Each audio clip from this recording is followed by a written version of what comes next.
Get up to £50 in free bets for Cheltenham. Bet £20 across UK and Irish racing. Get a £10 free bet on the Cheltenham Festival. Runs every Saturday. Build your free bet pot with Betfair. Welcome back to the weekend warm-up as part of Betfair's Race to Cheltenham. Once again, I'm delighted to be joined by Barry, who's got cracking news of an offer for us. We do have, it's the same offer as last week. It's week 2 of our Race to Cheltenham, where you bet £20 on the Betfair Exchange each Saturday, and we'll give you a free £10 bet for the Cheltenham Festival. This is week 2, like I say, so if you bet £20, it doesn't matter if it's 4 5s or 2 10s, whatever it is, on UK and Irish racing on this Saturday and the subsequent Saturdays before the festival, up to Saturday the 13th of March. Well, then you'll have 40 quid in your Betfair bonus bank ahead of the festival. If you started last week, well, then you'll have, and you continue for the next 4 weeks, well, then you'll have 50 quid. So it's not too late to get involved. It's for qualifying customers. Bet 20 quid on the exchange over each Saturday between now and the festival. If you haven't started already, you'll have 40 quid come the first Tuesday of the festival in March. Very good. Sounds pretty good and enticing to me, Barry. Right, let's complete the lineup and join Martin Dixon. And Martin, as a result of a frustrating weekend last week, we've now got a cracking weekend in store now. Yeah, we have. Fair play to Newbury, fair play to the BHA. They've managed to get the Betfair hurdle card rearranged, haven't they? And disappointing that we're not going to see Altior, I suppose, Emma. But aside from that, we've still got a fantastic card at Newbury on Sunday. That's a little bit of a bonus. And Wincanton, Ascot, Haydock, all really competitive jumps racing on Saturday as well.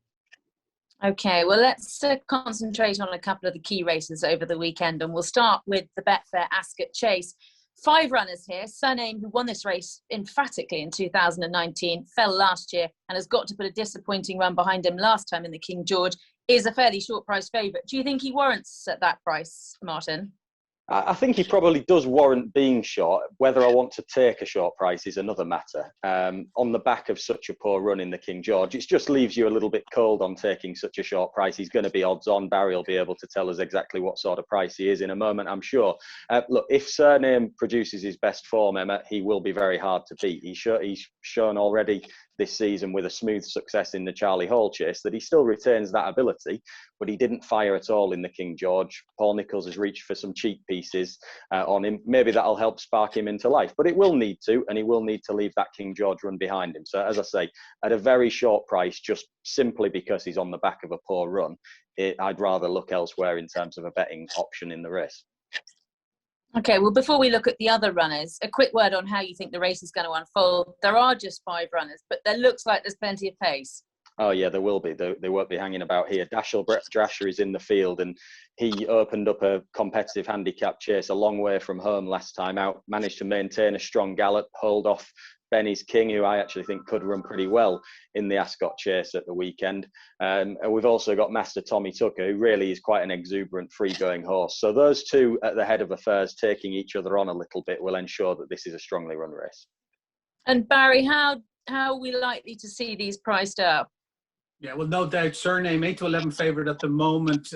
First-time cheap pieces, like Martin said. It's going to be a massive pace burn up here because Master Tommy Tucker likes to go forward and Dashel Drasher also likes to go forward. So it's going to be fascinating from a in-running point of view how this race develops. But Master Tommy Tucker currently 130, Dashel Drasher 11 to 2. It's 9 Benny's King and 18 riders on the Storm. Would you believe that? He's had a shocker of a season, I suppose. But Master Tommy Tucker, I think they'll be a lot closer in price come tomorrow. He's won 3 of his last 4. He was very impressive in the Silvia Eco Conte, despite that hairy moment for horse and jockey at the last. I think Harry Cobden thought he was going to come out of the plate. Thankfully, he did, and I think he ran out a 12 or 13 length winner of the race. He was very, very impressive. And yeah, tomorrow I think he's not going to be 130. I think he'll be significantly shorter, and he could be a bit of value against the favourite in the race, who has questions to answer, first-time cheek pieces, and is coming off the back of being pulled up in the King George when they found no viable excuse for him that day for such a bad run. Okay, so Martin, we've sort of gone through how we think the race is going to be run and the main a quick word we've had on all of the contenders. What do you think is going to win? Well, look, I think it could end up being a potentially anyway, a disappointing renewal where we're looking at it thinking, how on earth has that won an Ascot Chase? And I just wonder if Benny's King is the likeliest of the lot of them to go and give his running, Emma, and that might be good enough. If Surname doesn't fire like he didn't at Christmas, if Dashel Drasher and Master Tommy Tucker end up taking each other on and cutting each other's throats a little bit at the head of affairs, Harry Skelton will be there to pounce on Benny's King, who admittedly would need to find a few pounds if he's going to win a race of this calibre, but he does have a very good record at Ascot. He's been there 3 times. He's got a win in a good handicap to his name there already this season. He was second to Dashel Drasher, trying to give him a couple of pounds last time out. And he was also second there last year. So he's got a really good course record. He's in the form of his life. The track, the trip, the ground will be all pretty much perfect for Benny's King to produce his form. And maybe just a horse that gives his running in this race could end up being good enough. Okay, well, I think Surname's the most likely winner. I know that's an obvious thing to say, and his price reflects it. But on his day, he's certainly very good. Barry, what about you? No, I'm a fan of Master Tommy Tucker. I think it's going to be a burn-up front between the Dashel Drasher and Surname, and I don't think Master Tommy Tucker has to lead. He'll go on if he needs to, but I don't think he has to lead, and I think he might be the main beneficiary if there is a pace burn-up between those two, Dashel Drasher and Surname.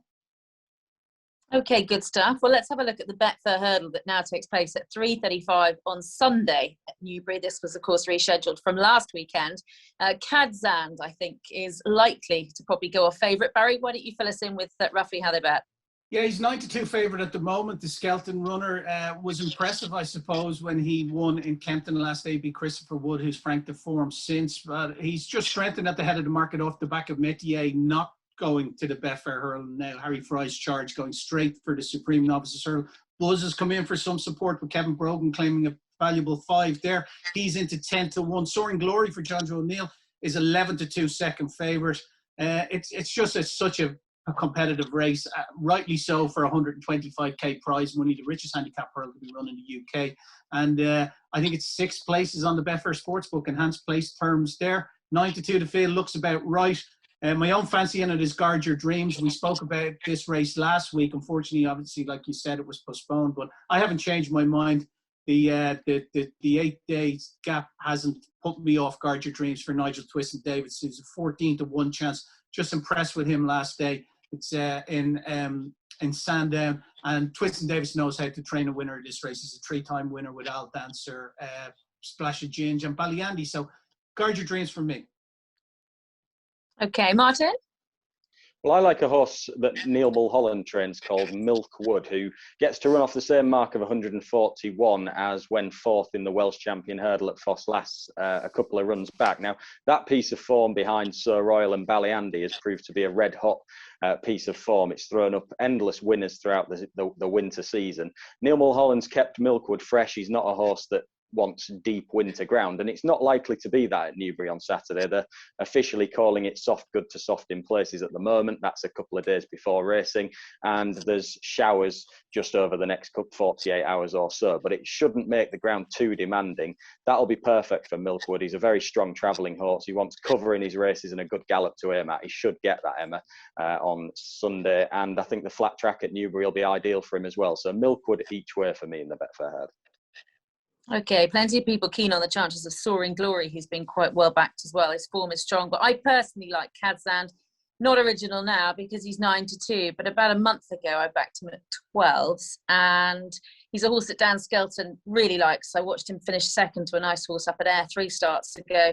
Then he won nicely at Warwick, and then he was pretty impressive when he won at Kempton. So hopefully this is a stepping stone to the Cheltenham Festival. So it is Kadzand for me. It's now time to move on to our best bets of the weekend. So we've got an each way selection and we've got a nap each, please. We'll start with Martin. Well, my each way selection is in the Grand National Trial at Haydock. That's Lord de Menil, who was just touched off in the race last year. He's a couple of pounds higher in the weights this time around after a few slightly below par runs, but the signs were more encouraging last time out in the Welsh National, Emma, when he was in the mix for a long way. Just ended up getting a little bit tired up the home straight, but I just wonder if he's gradually built his way back to form. It was very much sort of through January, February of last year that he really hit his best form, Lord de Menil, and he's got a terrific record at Haydock. As I say, I think Richard Hobson has probably trained him a little bit differently, geared his campaign around this type of race, maybe trying to go one better than he did in this 12 months ago. He'll be an each-way price in a competitive Grand National trial. I think there's 9 runners as it stands, so the race has got quite a nice each-way shape to it. And for my nap on Saturday, I'm not sure what price this horse will be at the moment, but Flagrant Del Tiep is a horse that I think will take plenty of stopping at Wincanton. He's in the 2:13 at Wincanton. He's a 6-year-old trained by Robert Walford, who's won his last 2 starts, including one over course and distance. I think he beat some well-handicapped horses the last time that we saw him, and he can keep going the right way.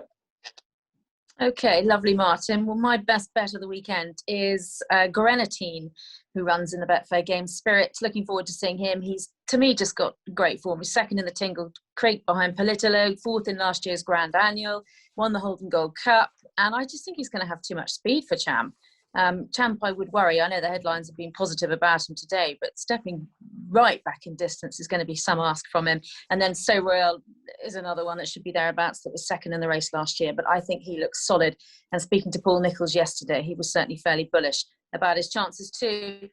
And then I think Kadzand is very difficult indeed to beat, to get out of the frame. As I said, I think they think this horse is pretty good, and hopefully it is a stepping stone to the Cheltenham Festival. Barry, best bets?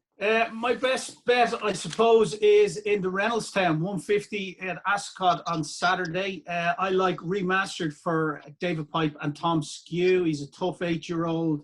He won well in Carlisle. He won a match last day. I think he's a horse definitely going in the right direction. It's a very, very good race, but he's currently a 5-1 chance. And I think that's a right bit of value.